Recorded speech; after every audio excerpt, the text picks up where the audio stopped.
sekarang terakhir, evangelical, Injili. Nah, kalau kita bicara Injili, ya mudah-mudahan audio bagus ya.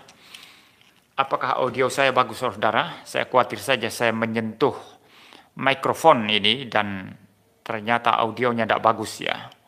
Audionya rusak. Mudah-mudahan audionya terus bagus ya. Jadi saya bicara sekarang mengenai evangelical ya. Atau Injili ya. Nah, istilah evangelical atau Injili ini saudara, itu sebetulnya boleh merupakan padanan untuk kata reformasi secara umum. Reformation ya. Dan memang pada era reformasi ya, pada era reformasi istilah Injili itu memang digunakan untuk merujuk kepada reformasi. Jadi kalau dikatakan evangelical itu merujuk kepada reformasi secara umum yang back to Bible. Ya. Tapi istilah evangelical ini mempunyai beberapa pengertian. Ya, selain merujuk kepada reformasi secara umum, itu juga merujuk kepada gerakan penginjilan. Ya, gerakan penginjilan yang dimulai oleh para misionari, juga dalam bentuk-bentuk kebangunan rohani, ya seperti John Wesley, ya seperti George Whitefield itu kalau reform, ya yang jelas gerakan-gerakan misi, penginjilan, dan juga kebangunan-kebangunan pemberitaan Injil itu juga disebut sebagai evangelical, Injili. Jadi ada hubungannya dengan gairahnya atau kegairahan di dalam memberitakan Injil, baik melalui misi-misi yang ada, baik melalui kampanye penginjilan, atau kebaktian KKR penginjilan dan lain sebagainya. Ya, maka itu disebut sebagai evangelical. Ya, termasuk misalnya yang dikerjakan oleh Jonathan Edwards di Amerika dalam Great Awakening, ya itu bisa disebut sebagai evangelical awakenings, ya. Kebangunan Injili. Nanti ada tokoh-tokoh ya. Selain Wesley, Whitefield, Edwards, ada Charles Finney, ada D.L. Moody, ya. Ada kemudian sampai kepada Billy Graham dan seterusnya. Ya. Juga merujuk kepada gerakan-gerakan misioneri ya, seperti William Carey di India, Hudson Taylor di Cina. Ya termasuk gerakan-gerakan misionari dari Belanda yang datang ke Indonesia. Itu semua spirit evangelical karena ada kaitannya dengan pemberitaan Injil secara global.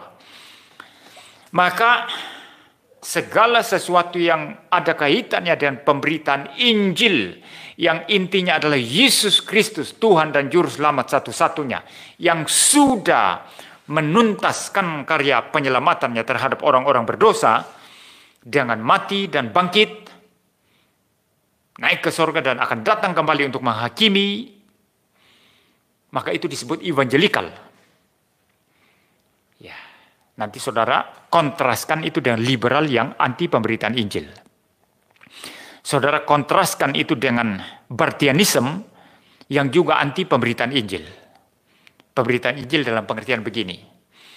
Percayalah kepada Yesus Kristus sebagai Tuhan dan Juru Selamat. Terimalah dia sekarang. Bartianism tidak mau itu. Calvert tidak setuju itu. Ya. Maka pernah suatu saat Calvert menegur Billy Graham. Ya. Kalau saya tidak salah mereka bertemu di Jerman. Ketika Billy Graham itu mengadakan kampanye penginjilan massal di Jerman. Calvert berkata begini, kamu tidak usah tantang orang percaya Yesus. Menantang orang terima Yesus. Tidak perlu. Kenapa? Karena semua orang pada dasarnya sudah diselamatkan dalam Kristus. Semua manusia sudah dipredestinasikan untuk selamat dalam Kristus. Jadi kalau menurut Calvert begini saudara, semua orang ditolak dalam Kristus, sekaligus juga diterima di dalam Kristus. Semua sudah dipredestinasikan untuk selamat di dalam Kristus. Jadi semua orang sudah selamat. Ini sejenis istilahnya itu, bukan ini ya, bukan pluralisme, bukan. Saya lupa istilahnya ini ya. Nanti kalau saya ingat saya bicarakan. Ya. Jadi yang menganggap bahwa semua manusia pada akhirnya selamat.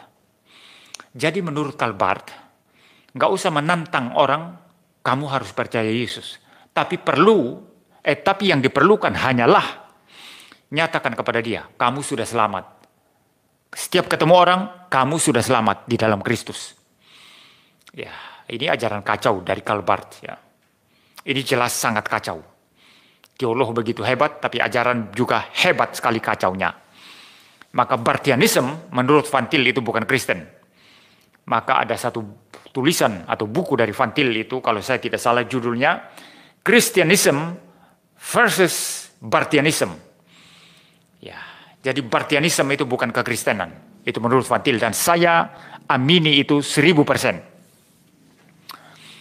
Ya. Dan malam harinya ketika Billy Graham mengadakan kampanye penginjilan di lapangan terbuka di Jerman, dia melihat sesosok manusia di depan sekali. Karena hujan gerimis waktu itu, maka banyak orang menggunakan payung. Dan manusia yang duduk di depan itu pakai payung, ternyata dia amati adalah Calvert. Ternyata Calvert bilang, jangan tantang orang percaya Yesus. Cukup nyatakan saja bahwa mereka sudah selamat dalam Kristus.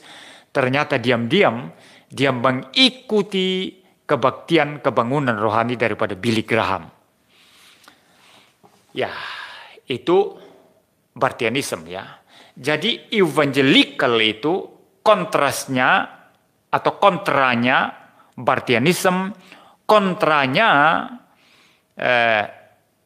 liberalism. Ya. Kontranya social gospel dari Walter Rosenbach, ya. Injil sosial. Dan menurut mereka ini tidak perlu memberitakan Injil secara verbal. Tidak perlu menyatakan bahwa Yesus satu-satunya Tuhan dan Juru Selamat dan kamu harus percaya, kalau tidak binasa. Tidak perlu, kata mereka. Ya. Maka evangelical digunakan dalam pengertian ini. Sudah dua pengertian ya. Pengertian pertama sebagai sinonim dari reformasi secara umum. Calvin pun pernah menggunakan istilah evangelical dalam pengertian pertama ini. Kedua, sebagai kontra daripada liberal. Oh sorry, bukan. Keliru saya. Kedua, sebagai rujukan bagi pekerjaan penginjilan secara global, baik KKR penginjilan maupun misi pemberitaan Injil, ya. Itu kedua, ya. Yang tentu saja kontra dengan liberal, dengan social gospel, dengan Bartianism dan lain sebagainya yang anti pemberitaan Injil. Itu pengertian kedua. Pengertian ketiga sekarang ini baru secara spesifik. Evangelical itu digunakan sebagai satu istilah yang kontra dengan teologi liberal. Ya, ini bukan hanya dalam kaitan aspek penginjilan ya, yang saya sebut di dalam poin yang kedua tadi. Tapi memang dalam seluruh aspeknya, termasuk kepercayaan liberal terhadap Alkitab, bahwa Alkitab mengandung kesalahan. Injil berkata Alkitab tidak bersalah, tidak menyesatkan, inerrant and infallible. Itu evangelical. Maka evangelical digunakan sebagai satu kontra bagi teologi liberal secara keseluruhan. Ya, ini pengertian ketiga. Pengertian keempat, merujuk kepada apa yang terjadi di Amerika. Ada kaitannya dengan poin 3 tadi. Dalam pergumulan melawan teologi liberal di Amerika, maka orang-orang Injili dari segala denominasi, entah Reform, ya Reform Presbyterian, ya, Methodist, Baptis, dan segala aliran, itu bersatu padu melawan liberal. Maka evangelical juga secara sempit merujuk kepada gerakan yang ada di Amerika Serikat yang melawan teologi liberal. Dan itu dimulai dari mana? Seminari Princeton yang saya sudah bicara tadi. Dengan tokoh-tokoh Archibald Alexander, Charles Hodge, A.A. Hodge, kemudian ada B.B. Warfield, dan lain sebagainya. Ya, lalu kemudian terus menurun dan terjadi perpecahan pada akhirnya. Yang Reform menghentikan diri dari mengikuti evangelical yang sudah sangat dipengaruhi oleh fundamentalisme. Ya, dan juga ternyata di Princeton sendiri itu ada problem, ada masalah, ya. Di mana Princeton pada akhirnya setelah B.B. Warfield, kemudian setelah orang Belanda itu Gerhardus Voss, pada era John Gresham Machen, pendiri Westminster Theological Seminary di Amerika, maka Princeton itu menjadi liberal. Maka Machen dan teman-temannya termasuk Cornelius Van Til muda waktu itu keluar dan mendirikan Westminster. Ya, sekaligus juga ini menjadi penanda bahwa gerakan Injili yang Reform itu mulai berpisah dengan evangelical yang sangat dipengaruhi oleh fundamentalisme. Model fundamentalisme daripada Suharto Lyo saat ini. Yang anti filsafat, anti intelektual, anti ini, anti itu. Reform tidak mau itu. Kita konservatif. Kita mau hanya Alkitab saja. Tapi juga kita perlu membuka diri. Wawasan kita perlu terbuka terhadap dunia ini, terhadap filsafat dan segala macam, dan hal-hal yang sifatnya akademis. Karena dengan demikian kita bisa masuk di dalamnya dan kita boleh membawa Injil Kristus di dalamnya. Nah, itu semangat Reform, ya saudara, ya. Jadi karena ada fundamentalisme yang sudah meracuni evangelical, maka Reform memisahkan diri, tidak mau ikut-ikutan.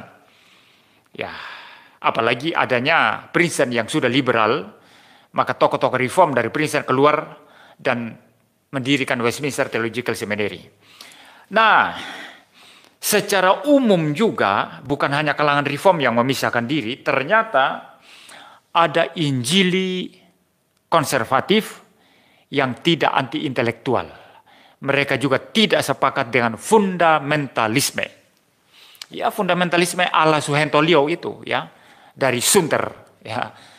Orang-orang bilang di Facebook itu Sunter Empire, ya. Kekaisaran Sunter. Ya, memang Suharto Lyo itu mempunyai kekaisaran sendiri di sana. Kata-katanya itu adalah kata-kata yang harus diikuti oleh seluruh orang-orang Anabaptis fundamentalisme di bawahnya, ya. Lalu tugas mereka adalah menyerang Calvinisme, memfitnah Calvin berulang-ulang, menyerang teologi Reform, ya. Nah, siapa golongan Injili yang tidak mau fundamental, tidak mau fundamentalisme, tapi mau akademik, mau terbuka, tapi kita konservatif, kita pegang erat-erat Alkitab dan doktrin-doktrin Kristen yang paling penting. Itulah golongan Billy Graham. Dan tokohnya secara intelektual itu adalah seseorang yang bernama Carl F.H. Henry kalau tidak salah, ya. Seorang Jerman, keturunan Jerman Amerika. Dia menjadi tokoh intelektual kaum Injili yang tidak fundamental, yang sangat-sangat besar di Amerika. Kalau Billy Graham itu adalah pelaksana lapangan penginjilan, ya, dalam praktisnya, maka secara akademik dan intelektual itu kemudian digawangi oleh Carl Henry. Saudara, itu ceritanya ya, saya sedikit cerita ya. Sebetulnya kalau dicerita lebih detail itu jauh lebih kaya, jauh lebih kompleks ya. Riwayat evangelical di Amerika. Ya, yang reform